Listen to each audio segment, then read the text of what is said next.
Clip number 836۔ اس clip میں قرآن پاک کی سورہ طٰہٰ کی آیت نمبر 123 سے 125 تک کی تلاوت، ترجمہ اور تفسیر قرآن صراط الجنان آپ سماعت فرمائیں گے۔ بسم اللہ الرحمن الرحیم۔ ترجمہ: اللہ کے نام سے شروع جو نہایت مہربان رحمت والا ہے۔ قال اهبطا منها جميعا بعضكم لبعض عدو فإما يأتينكم مني هدى فمن اتبع هداي فلا يضل ولا يشقى۔ ترجمہ: اللہ نے فرمایا تم دونوں اکٹھے جنت سے اتر جاؤ، تمہارے بعض کے دشمن ہوں گے، پھر اے اولاد آدم اگر تمہارے پاس میری طرف سے کوئی ہدایت آئے تو جو میری ہدایت کی پیروی کرے گا تو وہ نہ گمراہ ہوگا اور نہ بدبخت ہوگا۔ قال اهبطا منها جميعا، فرمایا تم دونوں اکٹھے جنت سے اتر جاؤ۔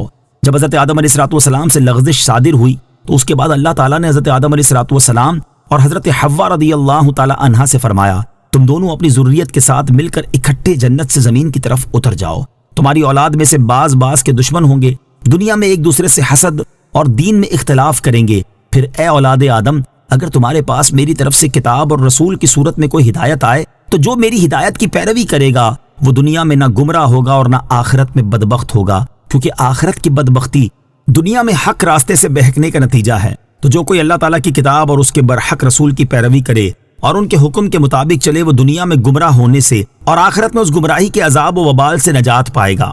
ومن اعرض عن ذکری فإن له معیشة ضنکا ونحشره یوم القیامة اعمی قال رب لم حشرتنی اعمی وقد كنت بصیرا۔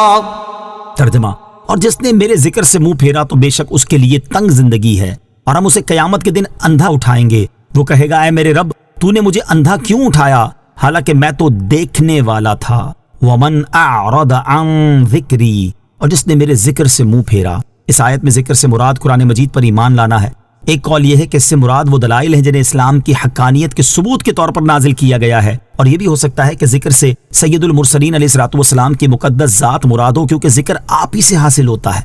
اور تنگ زندگی گزارنے کے مقام کے بارے میں مفسرین کے 5 اقوال سماعت کیجیے۔ نمبر 1، دنیا میں تنگ زندگی ہے۔ دنیا کی تنگ زندگی یہ ہے کہ بندہ ہدایت کی پیروی نہ کرے، برے عمل اور حرام فعل میں مبتلا ہو، قناعت سے محروم ہو کر حرص میں گرفتار ہو جائے، اور مال و اسباب کی کثرت کے باوجود بھی اس کو دل کی فراخی اور سکون میسر نہ ہو، دل ہر چیز کی طلب میں اور حرص کے غموں سے آوارہ ہو کہ یہ نہیں وہ نہیں، حال تاریک اور وقت خراب رہے، اور توکل کرنے والے مومن کی طرح اس کو سکون و فراغ حاصل ہی نہ ہو، جسے حیات طیبہ یعنی پاکیزہ زندگی کہتے ہیں۔ نمبر 2، قبر میں تنگ زندگی ہے۔ قبر کی تنگ زندگی یہ ہے کہ قبر میں عذاب دیا جائے۔ حضرت عبداللہ ابن عباس رضی اللہ تعالیٰ عنہما نے فرمایا یہ آیت اسود بن عبد العزا مخزومی کے حق میں نازل ہوئی، اور قبر کی تنگ زندگی سے مراد قبر کا اس سختی سے دبانا ہے جس سے ایک طرف کی پسلیاں دوسری طرف آ جاتی ہیں۔ حضرت ابو ہریرہ رضی اللہ تعالیٰ عنہ سے روایت ہے، رسول اللہ صلی اللہ تعالیٰ علیہ وآلہ وسلم نے فرمایا کیا تم جانتے ہو کہ معاشیت دنک کیا ہے؟ صحابہ کرام علیہم رضوان نے عرض کی کہ اللہ تعالیٰ اور اس کا رسول علیہ السلام ہی زیادہ جانتے ہیں۔ آپ علیہ السلام نے ارشاد فرمایا یہ قبر میں کافر کا عذاب ہے، اور اس ذات کی قسم جس کے قبضہ قدرت میں میری جان ہے، کافر پر 99 تنین مسلط کیے جائیں گے۔ کیا تم جانتے ہو کہ تنین کیا ہے؟ وہ 99 سانپ ہیں، ہر سانپ کے 7 پھن ہیں، وہ اس کے جسم میں پھونکے ماریں گے اور قیامت تک اس کو ڈستے اور نوچتے رہیں گے۔ نمبر 3، آخرت میں تنگ زندگی ہے۔ آخرت میں تنگ زندگی جہنم کے عذاب میں مبتلا ہونا ہے، جہاں تھوہڑ کھولتا پانی جہنمیوں کے خون اور ان کے پیپ کھانے پینے کو دیے جائیں گے۔ نمبر 4، دین میں تنگ زندگی ہے۔ دین میں تنگ زندگی یہ ہے کہ نیکی کی راہیں تنگ ہو جائیں اور آدمی حرام کمانے میں مبتلا ہو۔ حضرت عبداللہ ابن عباس رضی اللہ تعالیٰ عنہما فرماتے ہیں کہ بندے کو تھوڑا ملے یا زیادہ، اگر خوف خدا نہیں تو اس میں کچھ بھلائی نہیں، اور یہ تنگ زندگانی ہے۔ نمبر 5، دنیا، قبر، آخرت اور دین سب میں تنگ زندگی ہے۔ وَنَحْشُرُهُ يَوْمَ الْقِيَامَةِ أَعْمَى، اور ہم اسے قیامت کے دن اندھا اٹھائیں گے۔ آیت کے اس حصے اور اس کے بعد والی آیت میں ارشاد فرمایا کہ ہم اپنے ذکر سے اعراض کرنے والے کو قیامت کے دن اندھا اٹھائیں گے اور اس وقت وہ کہے گا اے میرے رب عز و جل تو نے مجھے اندھا کیوں اٹھایا حالانکہ میں تو دنیا میں دیکھنے والا تھا۔ یاد رہے کہ کافر قیامت کا پورا عرصہ اندھا نہیں رہے گا بلکہ قیامت کے بعض احوال میں اس کی بینائی نہیں ہوگی اور بعض احوال میں اسے بینائی عطا کر دی جائے گی تاکہ وہ قیامت کے ہولناک مناظر دیکھ سکے۔ نمبر 837 اس کلپ میں قرآن پاک کی سورہ طٰہٰ کی آیت نمبر 126 سے 128 تک کی تلاوت، ترجمہ اور تفسیر قرآن صراط الجنان آپ سماعت فرمائیں گے۔ بسم اللہ الرحمن الرحیم۔ ترجمہ اللہ کے نام سے شروع جو نہایت مہربان رحمت والا ہے۔ قال كذلك أتتك آياتنا فنسيتها وكذلك اليوم تنسى۔ ترجمہ اللہ فرمائے گا اس طرح ہماری آیتیں تیرے پاس آئی تھی تو تو نے انہیں بھلا دیا اور آج اسی طرح تجھے چھوڑ دیا جائے گا۔ قال اللہ فرمائے گا، اس کے جواب میں اللہ تعالیٰ ارشاد فرمائے گا کہ دنیا میں تیرے پاس میری نشانیاں آئیں لیکن تو ان پر ایمان نہ لایا اور تو نے انہیں پس پشت ڈال کر ان سے منہ پھیر لیا، اسی طرح آج ہم تجھے آگ میں ڈال کر چھوڑ دیں گے اور تیرا حال پوچھنے والا کوئی نہ ہوگا۔ دونوں جہاں میں گناہ اور نیکی کا نتیجہ۔ اس سے معلوم ہوا کہ جیسے گناہ کا عذاب دنیا اور آخرت میں پڑتا ہے یوں ہی نیکی کا فائدہ دونوں جہان میں ملتا ہے۔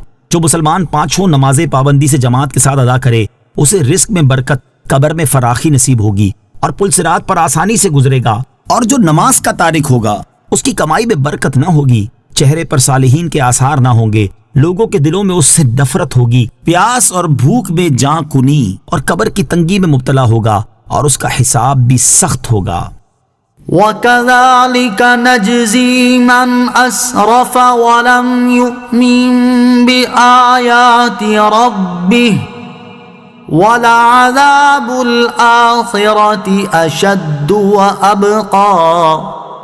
ترجمہ اور ہم اس شخص کو ایسا ہی بدلہ دیتے ہیں جو حد سے بڑے اور اپنے رب کی آیتوں پر ایمان نہ لائے، اور بے شک آخرت کا عذاب سب سے شدید اور سب سے زیادہ باقی رہنے والا ہے۔ وَكَذَلِكَ نَجْزِي اور ہم ایسا ہی بدلہ دیتے ہیں۔ ارشاد فرمایا کہ ہم اس شخص کو ایسا ہی بدلہ دیتے ہیں جو اپنے رب کی نافرمانی کرنے میں حد سے بڑھ جائے اور اپنے رب کی آیتوں پر ایمان نہ لائے، اور بے شک آخرت کا عذاب دنیاوی عذاب کے مقابلے میں سب سے شدید اور سب سے زیادہ باقی رہنے والا ہے۔ لہٰذا جو اللہ تعالیٰ کے عذاب سے نجات پانے اور اس کا ثواب حاصل کرنے کا ارادہ رکھتا ہے تو اسے چاہیے کہ وہ اللہ تعالیٰ کی اطاعت کرنے میں آنے والی دنیاوی سختیوں پر صبر کرے اور دنیا کی نفسانی خواہشات اور گناہوں سے بچتا رہے، کیونکہ جنت کو مصیبتوں سے اور جہنم کو شہوتوں سے چھپایا گیا ہے۔ حضرت ابو ہریرہ رضی اللہ تعالیٰ عنہ سے روایت ہے، نبی کریم علیہ الصلوۃ والسلام نے ارشاد فرمایا، اللہ تعالیٰ نے حضرت جبرائیل علیہ الصلوۃ والسلام کو بلا کر جنت کی طرف بھیجا اور ان سے فرمایا تم جنت اور ان نعمتوں کو دیکھو جو میں نے اہل جنت کے لیے تیار کی ہیں۔ حضرت جبرائیل علیہ الصلوۃ والسلام دیکھ کر واپس آئے اور عرض کی تیری عزت کی قسم جو ان نعمتوں کے بارے میں سن لے گا وہ ان میں داخل ہوگا۔ جنت کو مصیبتوں سے چھپا دیا گیا، پھر ارشاد فرمایا تم جنت کی طرف دوبارہ جاؤ اور اسے دیکھو۔ حضرت جبرائیل علیہ الصلوۃ والسلام دیکھ کر واپس لوٹے اور عرض کی تیری عزت کی قسم مجھے ڈر ہے کہ اس میں کوئی داخل نہ ہو سکے گا۔ پھر اللہ تعالیٰ نے حضرت جبرائیل علیہ الصلوۃ والسلام کو جہنم کی طرف بھیجا اور ارشاد فرمایا تم جہنم کی طرف جاؤ اور ان عذابات کو دیکھو جو میں نے اہل جہنم کے لیے تیار کیے ہیں۔ حضرت جبرائیل علیہ الصلوۃ والسلام انہیں دیکھ کر واپس آئے اور عرض کی تیری عزت کی قسم جس نے ان عذابات کے بارے میں سنا وہ جہنم میں داخل نہیں ہوگا۔ جہنم کو شہوتوں سے ڈھانپ دیا گیا اور پھر ارشاد فرمایا جہنم کی طرف لوٹو اور اسے دیکھو۔ حضرت جبرائیل علیہ الصلوۃ والسلام دیکھ کر آئے اور عرض کی تیری عزت کی قسم مجھے ڈر ہے کہ اس میں داخل ہونے سے کوئی نہ بچے گا۔ أَفَلَمْ يَهْدِ لَهُمْ كَمْ أَهْلَكْنَا قَبْلَهُمْ مِنَ الْقُرُونِ يَمْشُونَ فِي مَسَاكِنِهِمْ إِنَّ فِي ذَلِكَ لَآيَاتٍ لِأُولِي النُّهَى۔ ترجمہ تو کیا انہیں اس بات نے ہدایت نہ دی کہ ہم نے ان سے پہلے کتنی قومیں ہلاک کر دیں جن کی رہائش کی جگہوں میں یہ چلتے پھرتے ہیں؟ بے شک اس میں عقل والوں کے لیے نشانیاں ہیں۔ افلم یہدی لہم تو کیا انہیں اس بات نے ہدایت نہ دی؟